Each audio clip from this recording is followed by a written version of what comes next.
Suzuki Celerio Gen 2. Concern ni sir, pag high speed siya, nawawala ang lamig ng aircon.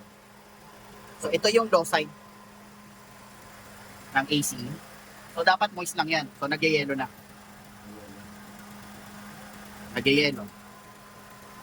So maaaring sira ang thermistor or marumi ang evaporator. Pero base kay sir, bagong linis ang evaporator dito. So gumamit tayo ng scanner. Base sa scanner, 10 degrees Celsius.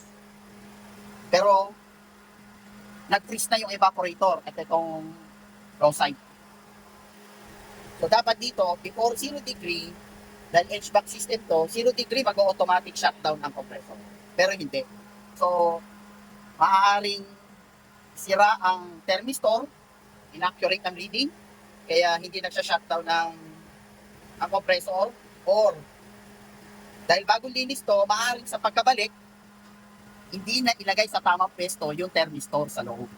So, inaccurate din ang reading. So, dapat ito ulit mabuksan at mababa ang evaporator at masilip ang pwesto ng thermistor. 30 minutes na itong maandar.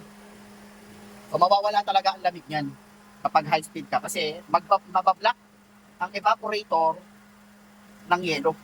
So, magiging yelo ng buong evaporator. So, wala nang dadaluyan ng hangin para mapalamig ang cabin. Dapat moist lang po yan. Ito, lagay niya. Moist lang dapat yan. Hindi dapat naging. So, that's all guys. Thank you.